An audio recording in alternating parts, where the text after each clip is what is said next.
सुप्रभात बच्चों, कैसे हैं आप सब। आशा करती हूँ अच्छे होंगे और अपना ध्यान रख रहे होंगे। हमने कल अपने हिंदी साहित्य के पाठ 5 नमक का दरोगा को पूरा कर लिया था। मतलब समझाने और समझने का कार्य पूरा कर लिया था। मेरे द्वारा आपको समझाना और आपके द्वारा उसको समझना, ये कार्य पूरा हो गया था। उसके बाद मौखिक प्रश्न भी आपको मैंने करा दिए थे।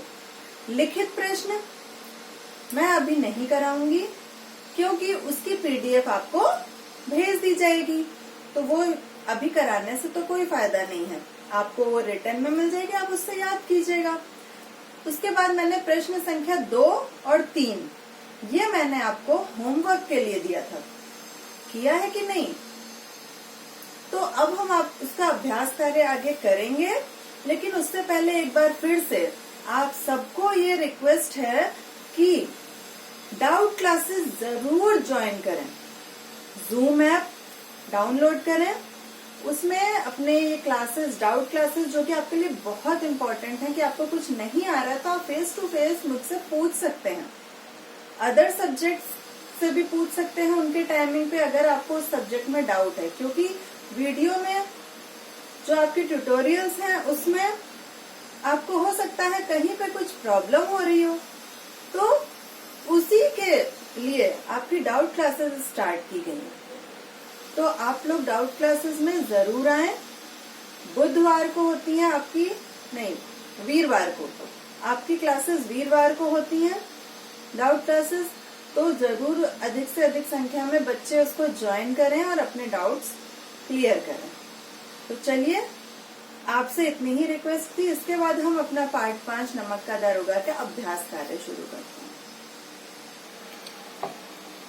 प्रश्न संख्या 2 और 3 आपको होमवर्क में दी गई थी, तो चलिए अब इसको करते हैं और आप देखिएगा आपने कितना सही किया है। सही उत्तर पर सही का निशान लगाइए। मुंशी वंशीधर ने कार्य कुशलता और उत्तम आचरण से किन्हें मोहित कर लिया था, मतलब खुश कर लिया था। गांव वालों को, अफसरों को या परिवार वालों को? तो अफसरों को। दूसरा है, न्याय के दरबार में कर्मचारियों पर किसका नशा छाया हुआ था? पक्षपात का, धन दौलत का या भांग का? तो पक्षपात का, क्योंकि वो सभी पक्षपाती थे, सब पंडित आलोपी दीन की ही तरफ थे। वृद्ध मुंशी जी को कौन सा सुख संवाद मिला? पुत्र के दारोगा बनने का, आलोपी दीन के आगमन का, पुत्र के शिक्षक बनने का? तो पुत्र के दारोगा बनने का सुख संवाद मिला था उन्हें। अगला है, गाड़ियों पर बोरों में क्या भरा हुआ था? नमक, अनाज या बीज? तो नमक। प्रश्न 3, सही कथन के सामने सही तथा गलत के सामने गलत का निशान लगाइए। पहला है, पंडित आलोपी दीन घर घर जाकर पूजा पाठ कराते थे। तो ये आपका गलत है, क्योंकि वो घर घर जाके पूजा पाठ नहीं कराते थे। वंशीधर को न्यायालय का फैसला बहुत न्यायोचित लगा।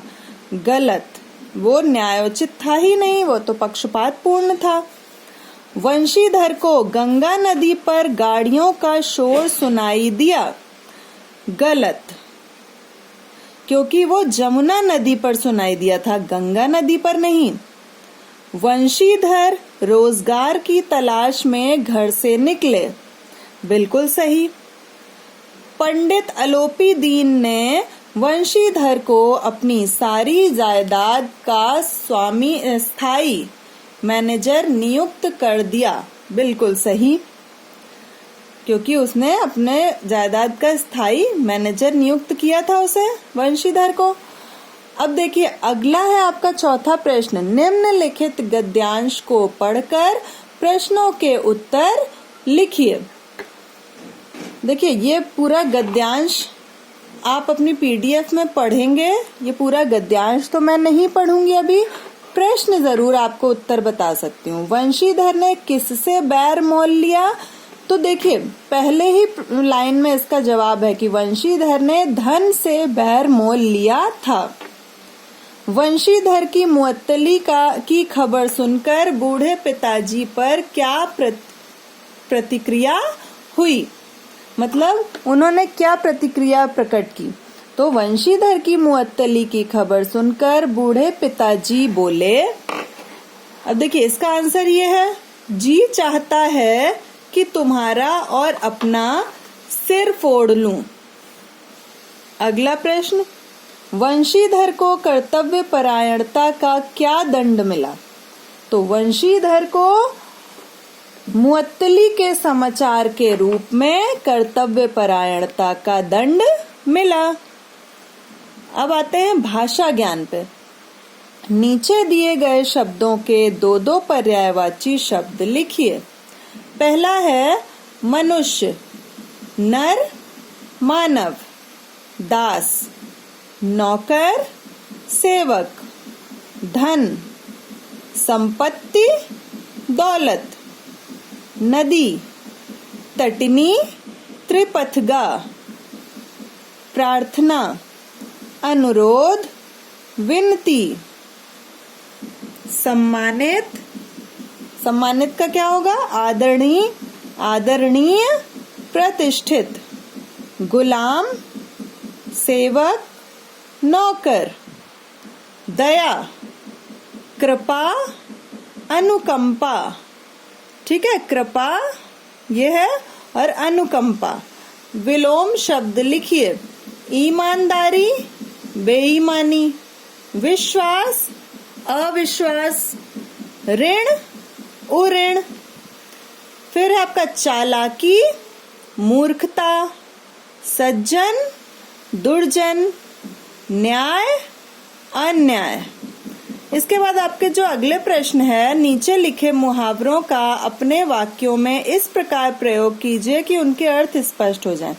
देखिए ये आप अपने आप करेंगे और इसके बाद भी जो प्रश्न है वो ऐसे हैं जो कि अभी मैंने आपको चैप्टर्स नहीं पढ़ाए हैं ग्रामर में, तो हम यहीं तक पाठ अपना करेंगे अभी और हमारा यहीं पे आप इसको समाप्त समझिए, क्योंकि उसके बाद के चैप्टर्स संधि है, संधि पढ़ा लेंगे तो आपका विच्छेद है, एक संधि विच्छेद प्रश्न, वो आप तब करेंगे, लेकिन अभी आपका यहीं तक रहेगा चैप्टर।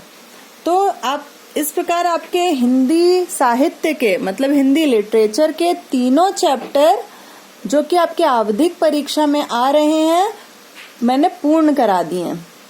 ठीक है, इस पार्ट की पीडीएफ आपको बहुत जल्दी मिल जाएगी। ठीक है, तो आप अच्छे से अपना हिंदी साहित्य का कोर्स याद करिए। तब तक के लिए घर पर ही रहें, अपना ध्यान रखें। धन्यवाद।